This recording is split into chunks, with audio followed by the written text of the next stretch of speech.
So I'd like to start this off saying, when I recorded this video, I forgot to unmute my mic, so the whole audio you'll hear will be an overlay that I've done. So it won't be constant audio throughout the whole thing, but I'll do my best to explain everything.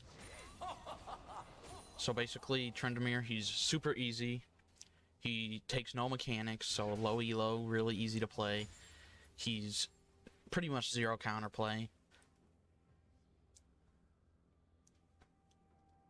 Pretty much zero counterplay, and he's just really easy. He's super easy to win on, and he's your best ticket out of low ELO, such as like bronze or silver, and even gold.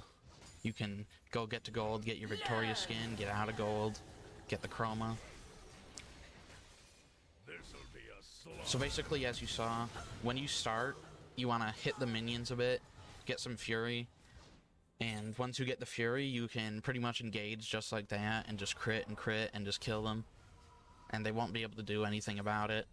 And see, because of that lead, I'm gonna buy 2 long swords here, and I'm able to wait out the extra gold because of the way the wave is.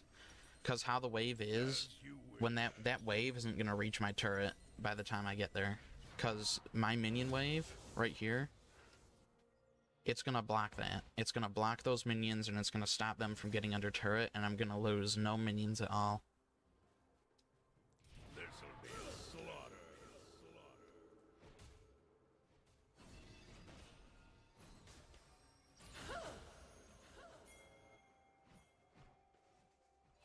As you can see here, normally with this many minions under the wave, you don't want to go in for a fight because it's more consistent and safe to just take the minions. But because she has no flash and the jungle is here, it is okay to make this play.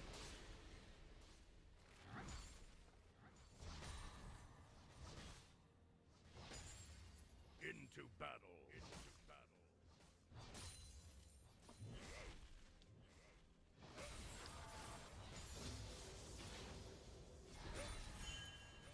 In terms of ability maxing, you want to max Q because it gives you the healing increases and it gives you bonus AD.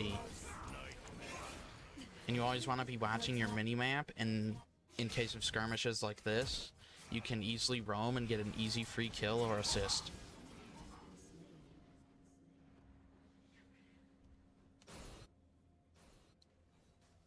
As you wish.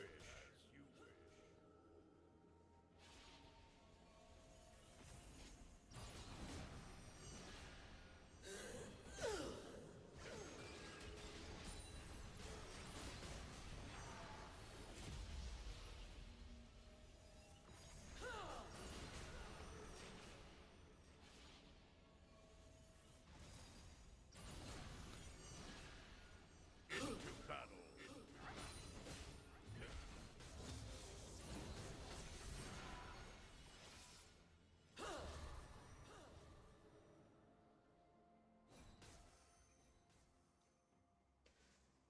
I'd like to say it's okay if you make bad trades on Tryndamere, because they're really not even bad trades. As long as you lower the health of the person you're fighting, you've pretty much won the trade.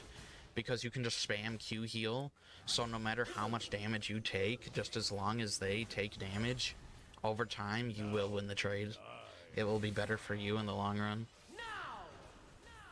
And you can also make quick trades like you just saw with an auto into the animation cancel into your E, and it does quite a bunch of damage. Follow my blade.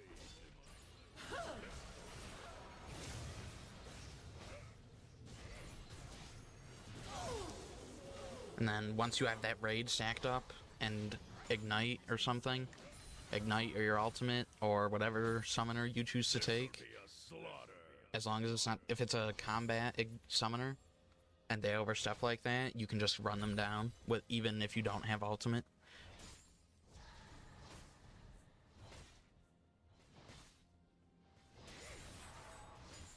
I am your worst nightmare. Here, instead of going for the plate, I go in this bush and recall because I know Alawi's death timer, and I know when she respawned, and I know how long it takes her to get to lane. And if I were to get a plate, she would have gotten there, and then I would have had a late recall, and I would have lost minions.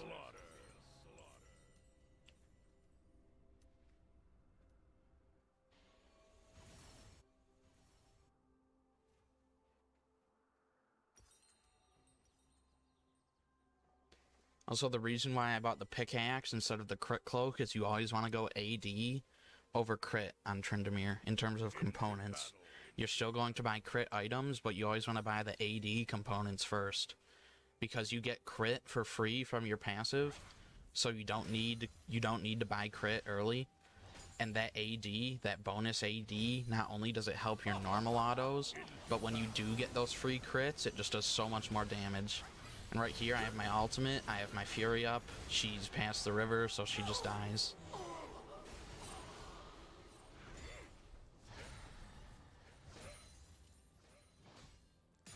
As you wish.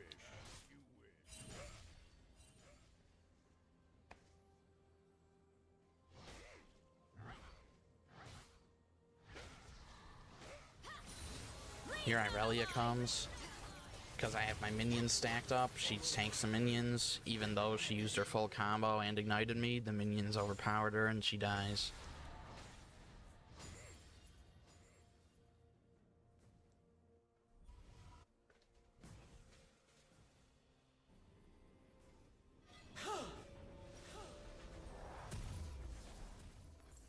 In terms of right here, when you have a little bit of gold, and you can afford a potion, buy the potion over the control ward. A lot of people say buy control wards when you have a little bit of gold. No, I don't think so. I think you should buy a single potion instead. Because a control ward, it doesn't really give you much in terms of vision because it's visible and they can break it.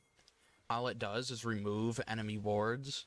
And in a situation like this Alawi, she's not going to be placing wards to begin with. So pretty much all you're doing is giving her free gold, free 30 gold when she breaks the ward. And you don't need vision. Like, say Irelia came through the river, the control ward spotted her, and I ran away. That's a free kill I missed out on because I ran away.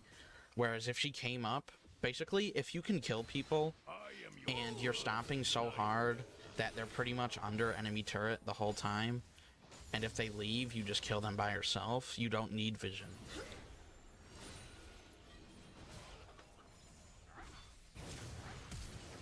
See, like right here, she went by the river, and she just dies. So she should be sitting under her turret, and if she's under her turret, she's not going to have wards down. So why do you need the control ward if there's not going to be any wards to begin with? When you could have 150 bonus health instead. Right here she TPs. It was an okay TP. She stopped me from getting plates, and plates are really valuable. They give you lots of gold. But she should have TP'd bottom. I feel like that would have been the play to stop her team from getting double killed and dove. And here, because I had enough gold, instead of buying like a normal potion, I bought the refillable. And once again, I didn't buy a control ward because you don't need to. In this game, you don't need a control ward. If you're the one hiding under your turret and you need basically if the enemy's pushing up into you, then you get control wards. And if they push up to you and you can't do anything about it yourself, then you buy a control ward. Basically. But because she's pushing up, and the moment she pushes up, she just dies, I don't need a control ward. Right here, she's past her river. I'm just going to run her down any second here, I remember. And there's nothing she can do to stop it.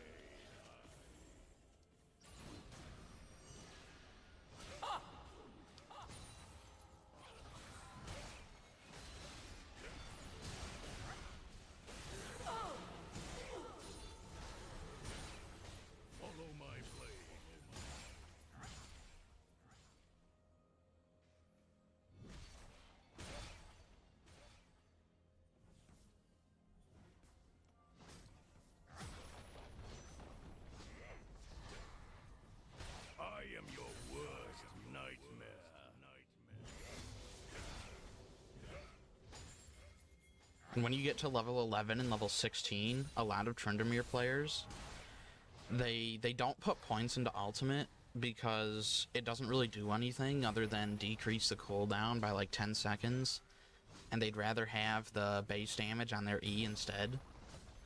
But when you play Tryndamere, instead of holding your ultimate, because we've all seen it, we've seen Tryndameres hold their ultimate for the last second to make the most out of it, and then they can't press it in time, and then they die.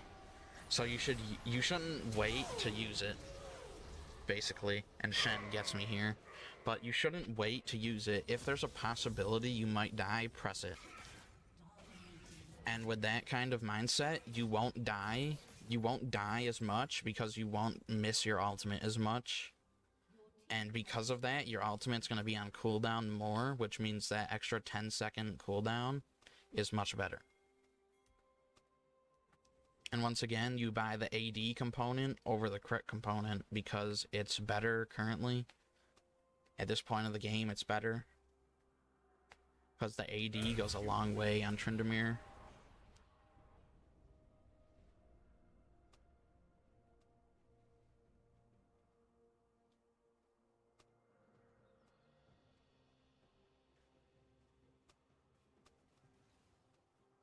So not only is it flat AD that helps your auto attacks and your abilities, but when you crit, when you get your free crits, that AD doubles.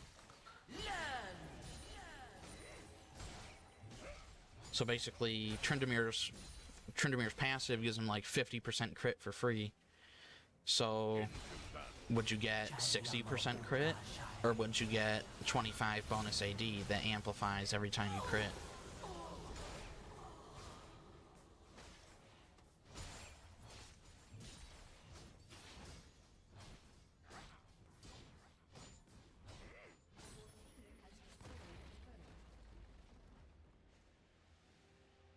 Now they die.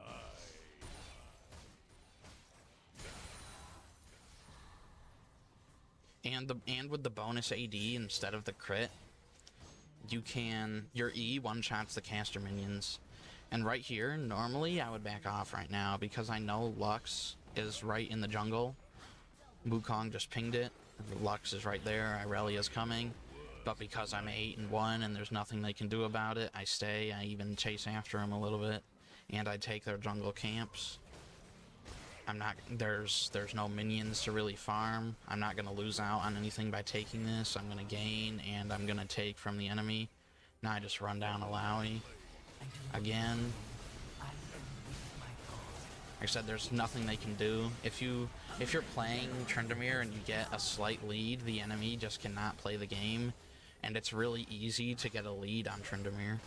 That's why he's so good at getting out of low ELO. Just because he's so easy to get a lead, and once you do get a lead, he has no counterplay, basically. But he's not as good in higher elo, because in higher elo, the players know how to not let Tryndamere get a lead. This'll be a slaughter.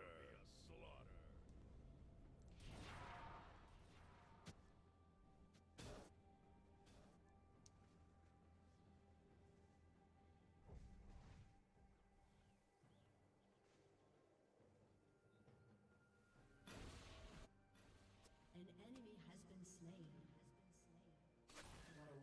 Into battle. There they go, the enemy FF'd. Because we just had so much of a lead, they forfeit. And basically, if you play like that every game, you will easily climb out of bronze or silver, get to gold, and get your victorious skin. Or even if you are gold, you'll easily climb out of gold.